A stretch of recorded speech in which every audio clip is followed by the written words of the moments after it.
There's a lot of very important things going on, and yes, you guys are looking for the big hit of adrenaline. That car is ready to go. That's not how life works. So we're gonna talk about a lot of the things that are currently being done, things that are currently waiting on to get that car back here and running very soon. That is an actual promise of mine. First, G-Force racing gear. These guys sent me harnesses for both cars. Look at that.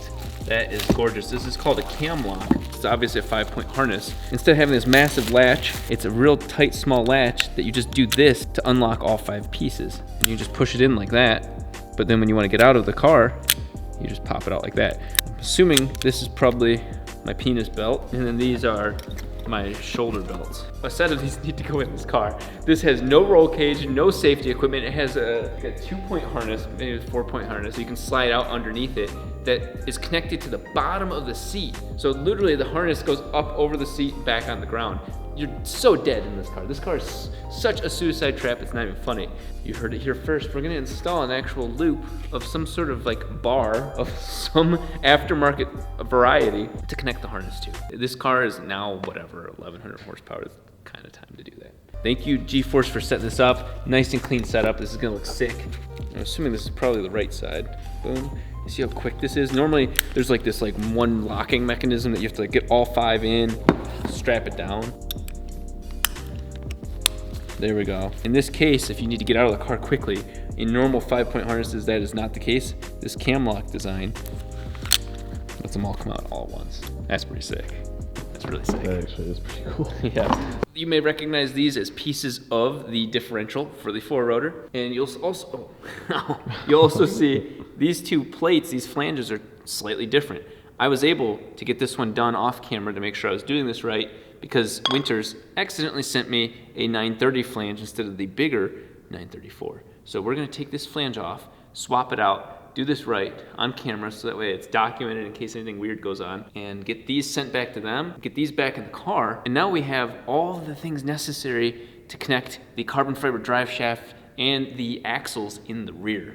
These are torqued down, they're pretty solid. It's actually from Winters. This isn't something I've done. Got this down to the science from the other one.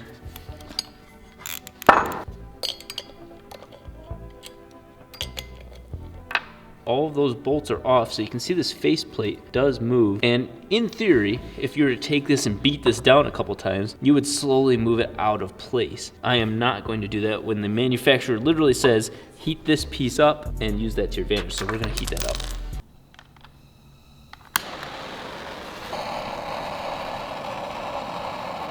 When I did the other one, I went and did it a little bit at a time, so that way I wasn't gonna mess anything up. How warm does it feel sometimes? Well, you put your hand under there, you feel it's surprising for having a blowtorch. For having a blowtorch on it, it's surprisingly dissipating very quickly. But you'd think like, oh, molten metal, and nope. Aluminum's really good at conducting heat. Yeah. It's not copper, but it certainly does its job too.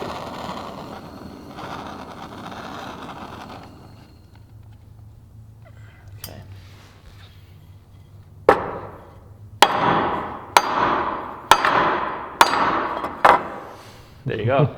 The middle one's kind of warm just a little bit. There's its O-ring. We'll keep that with that. We don't have much time. Where's the other one? Okay.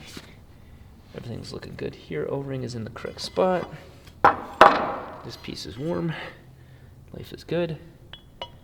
Try and keep it keep it really flat. And then this is the reverse process. There. Again, thing's not so hot. Like you saw it with just putting tons of heat on it. But look at my hands. I mean, you see this video real time. We're gonna use Tang tools for the fact that these can't be hit from the top. There's no socket that can hit them like that. So we're gonna use a nice little crescent wrench that is a 12-point crescent wrench. When they're saying, hey, you could swap it out, no. Now I'm doing it like, psh, I'll swap all of them out. Yeah, this is very critical that we do a nice star pattern bolt setup because it's still hot. It's close to hub centric. I mean, it's kind of wedged in there properly, but we need to make sure we don't torque it down sideways or anything like that. Okay, there. We'll go back to this one. And there you have it. That is a finished piece right there. This is how monstrous the axles and drivetrain are on this car. This is what the carbon fiber axle is going to connect into. It's going to have a spline piece and then a 2-inch shaft going to the wheel that has another one of these. That is beefy. The CV joints at the wheels are slightly bigger in terms of bolts than the ones at the diff. This is like 10 mil or so. They're close enough. They're very close, but slightly bigger, just preference. Now that we've got both of those faceplates done, let's get the rear diff reassembled and finish this aspect of the car. At the very least, the car might start out as rear wheel drive just to test all of those components alone, and then turn on the front wheel drive. You might as well start with small and work your way out. So let's get this whole rear done and then move forward. Finally, the rear is done. Just seeing this just sitting in the corner of the shop makes me so sad and so happy at the same time. It's like, oh yeah, that's the 4 rotors piece. God, that pinion is just nasty. Look at that thing. It looks like a propeller blade by itself. It's like an intense pencil sharpener. Really? It's true. It's very easy to reassemble because we know that the pinion on this side is not on this side. So we know that the whole gear and the ring goes on this side. Easy enough. The second thing is, because we did mark P and D, even though those are very similar looking letters, somewhere along this frame.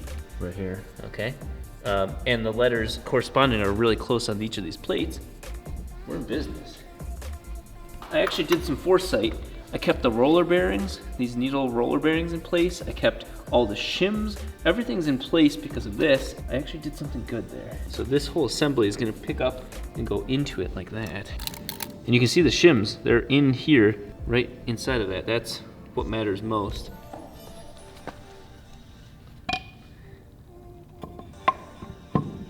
We're gonna want this sides first. Can you grab the other one that's up on the shelf? Oh my God, that's heavy. Let's see, the D was really close to the D. There we go. This one, like that.